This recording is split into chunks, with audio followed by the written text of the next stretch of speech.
আজকের এই ঐতিহাসিক নির্বাচনী সমাবেশের সম্মানিত সভাপতি, একান্ত প্রিয় পরিচালক, অন্যান্য অতিথিবৃন্দ, সম্মানিত মুরব্বিয়ান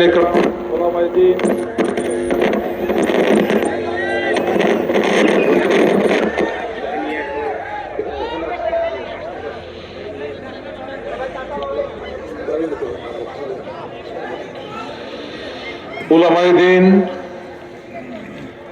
আমার একান্ত প্রিয় থেতরাইবাসী ভাই এবং বোনেরা, আসসালামু আলাইকুম ওয়া রাহমাতুল্লাহি ওয়া বারাকাতুহু।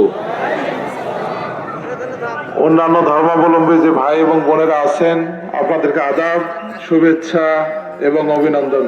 কেমন আছেন আপনারা সবাই? আলহামদুলিল্লাহ। এই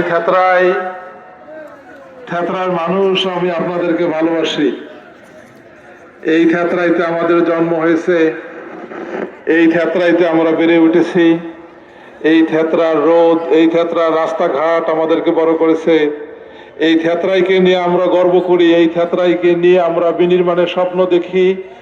এই থেতরাই থেকে আমরা আমাদের স্বপ্ন বাস্তবায়ন শুরু করতে চাই এবং আমরা স্বপ্ন বাস্তবায়ন শুরু করব ইনশাআল্লাহ।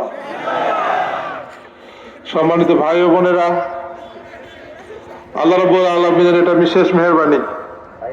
আল্লাহ রাব্বুল আলামিন এই পৃথিবীতে বিভিন্ন জাতির সৃষ্টি করেছেন, বিভিন্ন বর্ণের মানুষ সৃষ্টি করেছেন, বিভিন্ন ধরনের মানুষ সৃষ্টি করেছেন।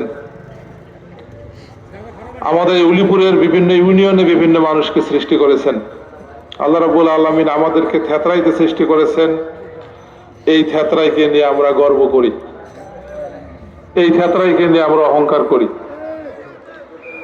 আমরা যদি আমাদের থেতরার দিকে তাকাই, স্বাধীনতার এই 54 বছরে আমরা এই থেতরার উন্নয়নের জন্য অনেক গল্প শুনেছি। আমরা রাস্তাঘাটের উন্নয়নের কথা শুনেছি, আমরা থেতরাই বাজার উন্নয়নের কথা শুনেছি, আমরা নদী ভাঙ্গন রোধের কথা শুনেছি, আমাদের যারা যুবক আছে, তরুণ আছে, তাদের চাকুরির কথা শুনেছি। আমরা একটা সুন্দর থেতরার কথা অনেকবার অনেকের মুখ থেকে শুনেছি।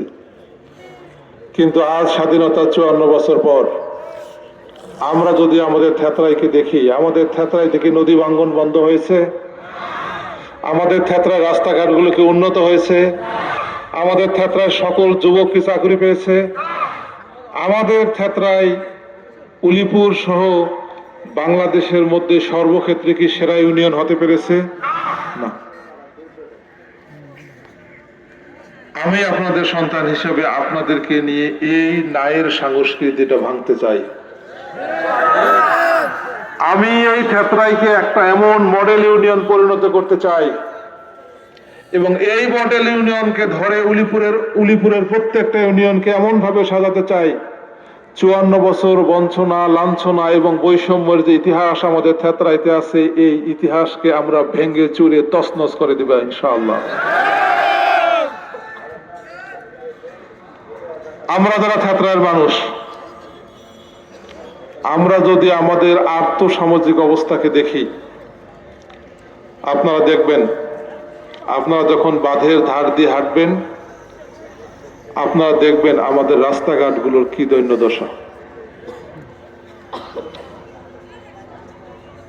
আমাদের যে তিস্তা নদী, আমরা যে থেতরাই হাই স্কুল মাঠে আমরা প্রোগ্রাম করছি, আমাদের যে এই থেতরাই বাজার, এই তিস্তা নদীর থেতরাই বাজার, থেতরাই স্কুল, আমাদের ছোটকালে আমরা দেখেছি, এটা কিন্তু এখানে ছিল না। আমাদের যে তিস্তা নদী এখন যেখানে আছে, এই নদীটাও এখানে ছিল না। আমাদের বাসা থেকে থেতরাই বাজার যেতে কমপক্ষে 20-25 মিনিট বা আধা ঘন্টা হাঁটতে হতো। এই থেতরাই বাজারটা অনেক দূরে ছিল,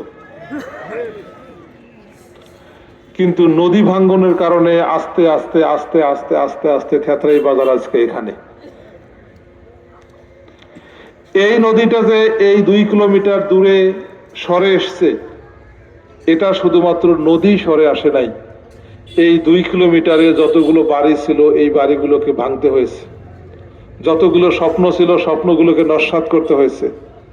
এই নদী ভাঙ্গনের সাথে হাজার